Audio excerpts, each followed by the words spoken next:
With the next presentation, we have the luxury of having with us, as I said earlier, Professor Eva Kehayia of McGill University in Canada.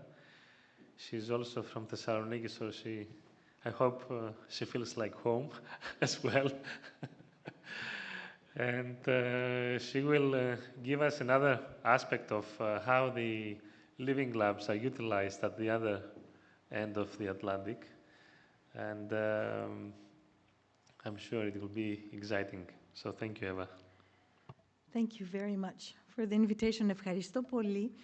Και παρόλο που είμαι Ελληνίδα και μιλώ ελληνικά, η παρουσίασή μου θα είναι στα αγγλικά, για να μπορέσει τουλάχιστον και η Άννα να καταλάβει τι θα πω. Αλλά επίσης διότι δυστυχώς δεν έχω και την ορολογία στα ελληνικά. Και έτσι πρέπει να βρω την παρουσίαση. Είναι αυτή? Όχι. Ποια είναι? Αλλά δικιά μου ποια είναι? Α, ναι, αυτή. Ωραία.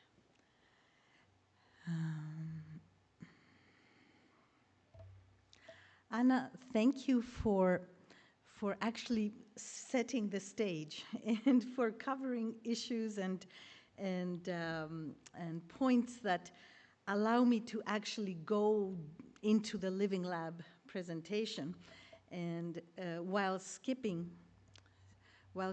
the introductory comments on what is a Living Lab and what is the Living Lab philosophy.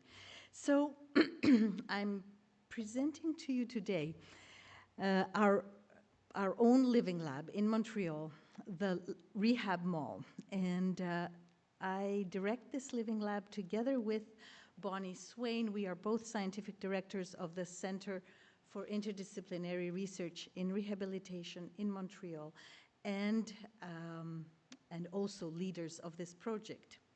So our project actually focuses on participation and inclusion of people with physical disabilities, and that's because our research center, CREER, is a research center of 6 rehabilitation institutions, 3 partners, and 3 universities. So the clients that we see in our rehabs are people who have had stroke, traumatic brain injury, children with cerebral palsy, but also individuals who have had different sorts of musculoskeletal issues, people who are aging and need a hip replacement, anything that pertains to language, cognition, communication, hearing, and vision. So it's a very wide spectrum. Back in 2010, the Provincial Funding Agency said, we will fund strategic innovative projects. And that's how our project began.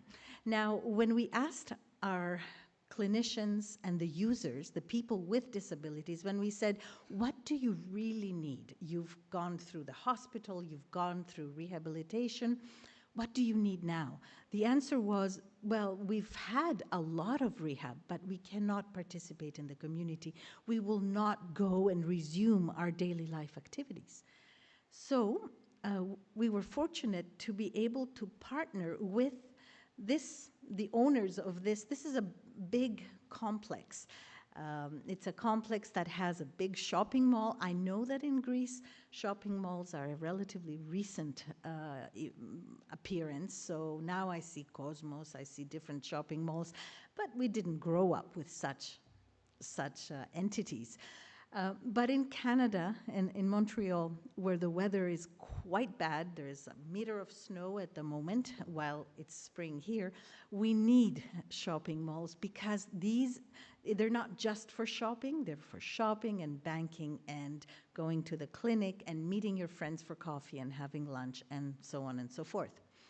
So we decided to go out of the walls in the spirit of Living Lab. We went out of the walls of our labs in rehabilitation centers into the community.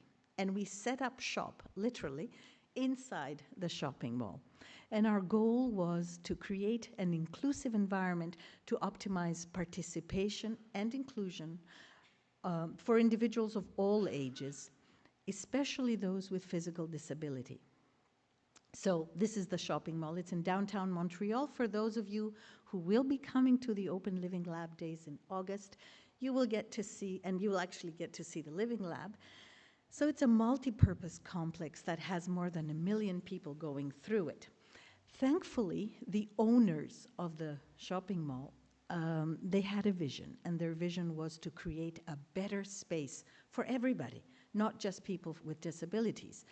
And thankfully, the mall was in desperate need of renovation, so they had to do something anyway, and they decided to do it with us.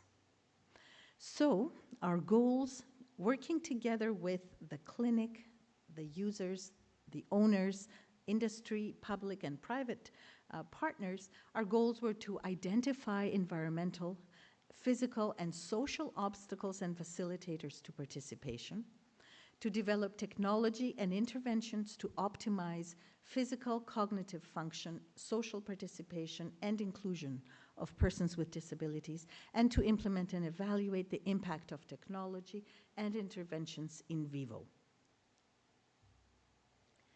So, in order to be able to move forward, we had private partners. These are the owners, Cominar Industry, and you will see actually the product of these industry collaborations, community-based associations, government institutions, and of course, users. So to understand and address issues of accessibility, we first needed to understand who goes there, who enters this space, and what are the difficulties and conditions of displacement of different users. It's an anecdote, actually, and it's a real event. A distance that you and I can cover in about 2 minutes took a person in a wheelchair 45 minutes to, in essence, you and I would take 2 minutes to go from place A to place B. The person with a disability in a wheelchair had to move all around the building to be able to actually access and enter the building. On a day when it's -20, it's awful. So we already knew that things needed to be done. So we encountered users with reduced mobility, mothers with strollers. It's not just people in wheelchairs. People with shopping carts, so dragging their shopping cart, elderly individuals, people with canes, and people with crutches. So we explored the obstacles in the physical and social environment, and this is a partnership between researchers, users, and Cominar, the owners. So here you get a sense of what the space looked like before the renovations were done. There were no ramps. It was only steps going up, and the environment was very, very busy, very difficult to move around. So 3 years later, because now actually it's 4 years later, the stairs have been replaced by ramps, and actually there are 3 different ramps, special entrances, and the whole space itself has changed to become more welcoming, such that now you get a sense of what the impact of the change was, because as Anna mentioned earlier, we need to have indicators of performance and indicators of success. So before the changes, there were 6% elderly population entering the mall. There is now 23% of elderly population entering the mall. And as you know, just like in Greece, also in Canada, the number of elderly individuals is growing exponentially. We studied the acoustic environment inside the mall because users had told us, especially users who have tinnitus, for example, or who suffer from limited hearing. They told us that they're scared to go into such places, essentially because they don't hear the announcements. They said, what if there's a fire? What are we going to do? So we studied ambient noise levels, discomfort, and we tracked different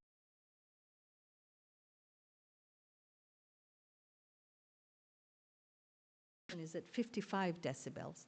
We found sections. This is the map of one area. What we found there was that different areas had very different noise levels. And of course, moving from an area with low noise level to high noise level, and especially if you suffer from tinnitus, then that creates a sense of claustrophobia, a sense of, I need to leave the space immediately. So we had to work on the noise levels. We also needed to work with people with low vision. And in order to do that, we used the eye tracking on the go. Actually, we used the Tobii system, which is what you see here. These are glasses that they do permit free roaming, and the scene camera captures the participant's view. So while another camera uses the reflection of the eye on the glasses to track the gaze position. Now, what we were interested in here, and this is, I'm just showing you a static picture. Unfortunately, this video doesn't work. Essentially, what the camera does, the person wears the glasses and they walk around, and we can see, and as they walk, they also comment and they say, aha, I see here that there is a change. These are people with low vision, very low vision. And they say, we see where they're looking and what are the markers that they're looking for in the environment. This is very important because when floors are being redone, we need to make sure that we have the proper markers and such that people with low vision can function. People with low vision often suffer from stigma. Stigma because they're holding a cane, stigma because they're getting lost or someone is holding their arm. So researchers working together with these individuals explored audio beacons as sonic boundary objects for the exploration of the mall. And this is a postdoctoral fellow that's working within the Living Lab. And essentially, we know that when navigating public spaces, echolocation has limits in busy and noisy environments like shopping malls. So in order to reduce stigma, audibly interacting with the environment communicates presence, saying, I'm here, I want to go to this shop, and I'm looking for the bathroom. So essentially, what we are using is an arm holster for the smartphone, a smartphone, and then a series of signals that are picked up by the smartphone and by the hearing aid that the individual is wearing. So essentially, the goal is to understand how blind people use audio beacons in environments with considerable background noise. What are the main advantages and disadvantages?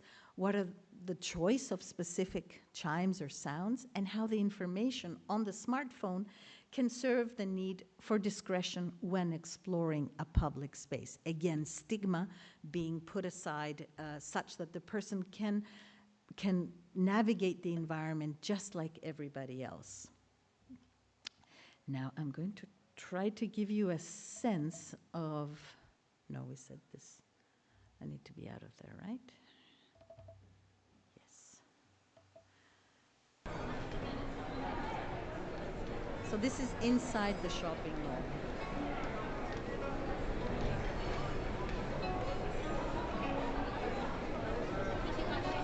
Can you hear the piano? I got it. But because of the echolocation, it makes it very hard to hear. That's the researcher. Many people are lining up on the Yeah. side, makes it very noisy. Yeah. Let's try the music. I just want to see. It's now playing. I'm exiting this one now to give you the second one because we don't have enough time to do all of it.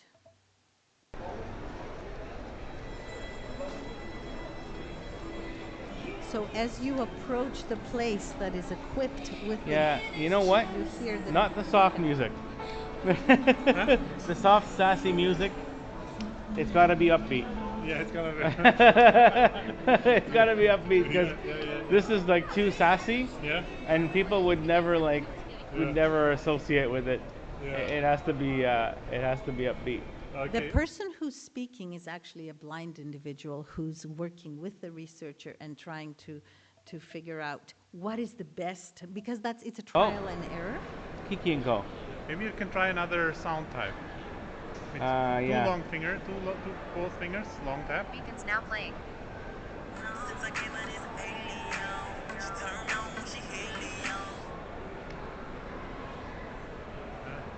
You can hear it, Yeah. but very lightly. Yeah. Well, it's Ah, You see, the music starts playing as you approach the beacon. that's it. Yeah. So let's say that you're actually looking for a pharmacy that has the beacon. This will tell you that's where it is. Now, going back to the Tobii system, the glasses, researchers working together with clinicians and users, they study movement in the real environment. So a person who has had a stroke, imagine right hemisphere stroke, therefore, and which often comes together with neglect of the left side. So I can move through space, but I ignore completely whatever is in my left visual field. This particular, and I will show you a video of a particular patient who actually succeeded in passing all the tests in the lab. He passed all the clinical tests, and then they placed him in the, I guess I need to be out again. They placed him in the mall, in the shopping mall. What you will see, I'll guide you. Now, this is the person, he's wearing the glasses, and what he sees, when it's red, it means he hasn't seen it. When he turns his head and it becomes green, it means he's just seen that object. Now, remember, he can't see the left side, so he's walking. The little yellow dots are, they show us which way he's moving. Someone appeared on the right-hand side, he saw it. He saw them, and as soon as they enter his right visual field, they see it. These two people are still red. In fact, this individual walks smack into them. He crashes into them and falls. He ends up falling at the end of this. Now, what does this tell us? This tells us that unless we take the individual in the real environment and use the necessary technology to actually see what they're doing, we don't really know how they will perform. So the issue here is, can we prevent accidents? Can we prevent falls? And how can this technology, the users and the researchers work together to move forward? One of the difficult tasks within the shopping mall was to get smart wheelchairs. So smart wheelchairs are wheelchairs that you press a button and you say, take me to the pharmacy. And they take you to the pharmacy. Now inside, and they use a GPS to do that. Inside a shopping mall, it's very difficult to use, you can't actually use a GPS. They just stop working inside buildings. But what we succeeded in doing is, by using the plans of the shopping mall, we actually succeeded in bypassing this problem and creating a GPS that would allow people to navigate in the environment. Now, once that happened, what was important for us also to know is this a good idea? Is using such a wheelchair in the environment a good idea as such?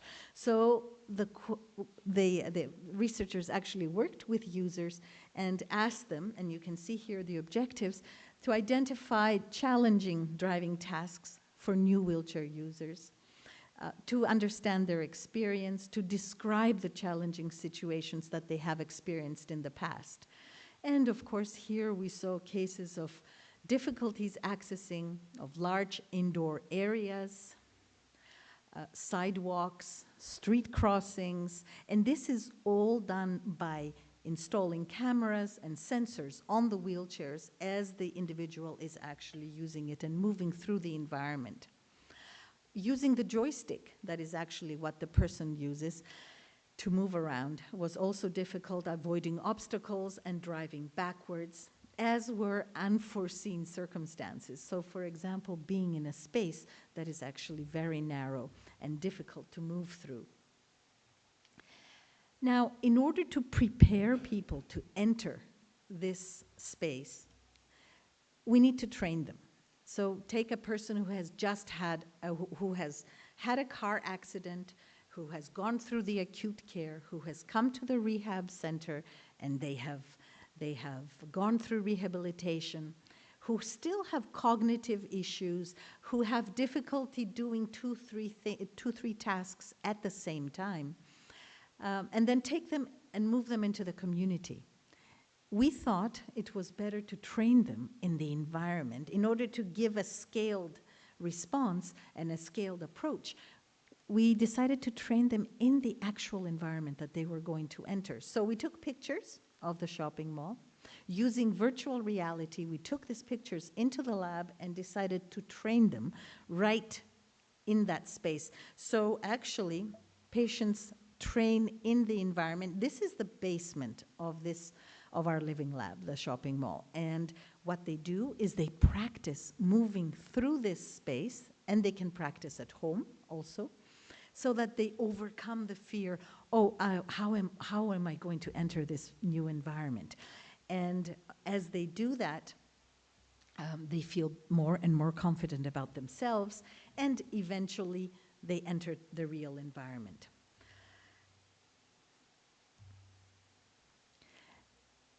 Especially for people with traumatic brain injuries, so after car accidents or other sorts of accident, like falls on an accident, a head injury, people can have difficulty with complex cognitive tasks, and shopping is one of them. So resuming shopping and deciding that I need to, because shopping, for us it's a very simple thing to do, but actually it has many steps, and it has quite a few complex cognitive processes that need to happen. So what had to be done is we also needed to train these individuals to resume shopping.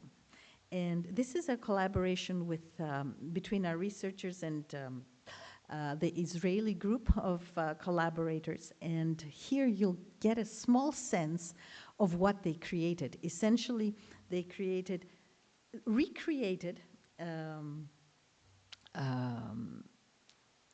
a grocery store, so Masuti or in our case, IGA or Provigo, and they take the person through the whole process, from entering into deciding what you want to buy, into moving through the space, purchasing the item. I won't let it run completely because I think we're running out of time, right? We're out of time? Almost. Essentially taking them through the complex task also of paying, because using money is quite a complex task. And these are all the things that would actually make an individual, they would be scared to venture out in the community. So there are different modules that are being used to train individuals first in the lab, then they're taken out into the community, and they can also practice at home. Now, I've been talking a lot about technology, and I'm almost done with my presentation. But of course, when changing environments to become inclusive and favoring participation, we also need to change the social environment. And I was describing yesterday an event where recently we had an open house in the Living Lab, and we had lots of people with wheelchairs, because across from the shopping center there is a big a college that has a large department of disability studies with 400 wheelchair users. So they came to the open house, and suddenly I was actually walking around, and suddenly I realized that people who were not in wheelchairs were complaining because the wheelchairs were taking up too much space in the corridors.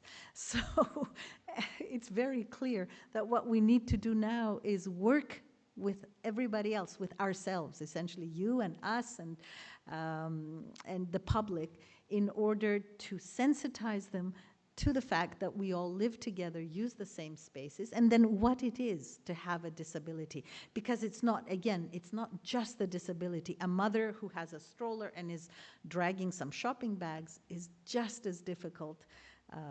She has just as much difficulty to move through space. So what we're doing now is training. We're training shop owners, shop workers, and of course, sensitizing the public. So 4 years later, we have more than 60 projects that have run, more than 55 researchers that are working on this, with 15 fields of study, 10 partners, and 1 community of practice. The community of practice works with us. If researchers want to propose a project, they always go to the community of practice, where lots of users are participate, and also governmental officials. Because, as Anna mentioned earlier, unless we involve authorities, the government, it is impossible to come to policy change. And in Canada, for sure, we need, in Quebec, Ontario is doing much better with policy change. Quebec is still quite rigid, so we're working to change that.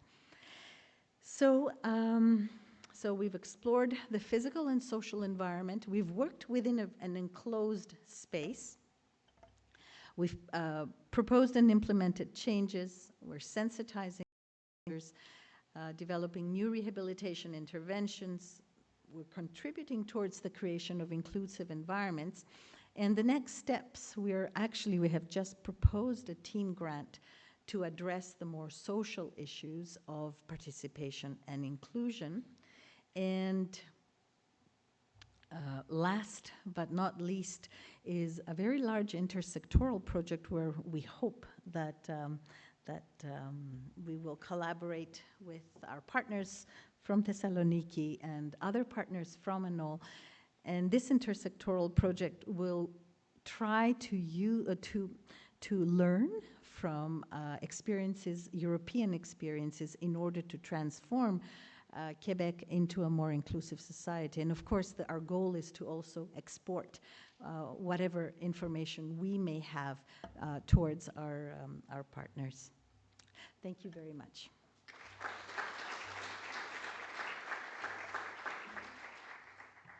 Thank you so much, Eva. It's been very exciting seeing all this, and you have prepared us yesterday, of course, by giving us a small sense of what's going to happen and be shown today. I'm, impressed with the mall idea, and it's so innovative and so exciting to see that we use, commercial spaces basically, or everyday spaces, to turn them into labs, basically. That's the whole notion about living labs. And I'm sure now even more people will know what a living lab is. And you have seen in practice. Any other questions that you might have at this point?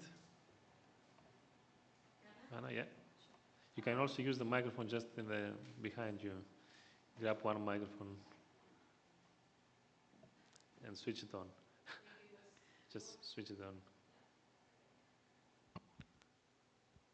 It was a fantastic presentation, actually very concrete case of implementation. I have a question for you.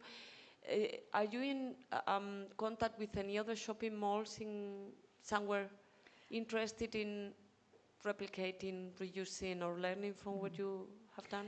Actually, the owners of this shopping mall have other shopping malls, so we've started discussing that. But what we find even more exciting is that we are in contact.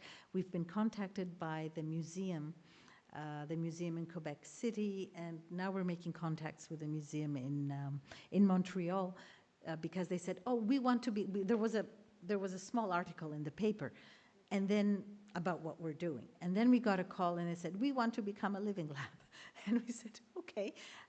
And believe it or not, when we went, the Museum of man, let's say, of civilization in Quebec City, it's a great museum, but very inaccessible, very dark, it's impossible to read, etc., etc., but with extremely interested administration to change things. So that's why the government is now going to, they started funding this large intersectoral project because it's museums and parks and schools and the list goes on. Transportation, we depend on the metro in Montreal, but only 3 metro stations have an elevator. So very inaccessible. Okay, I think, thank you. And I think maybe in the panel we can discuss a little bit more. Thank you.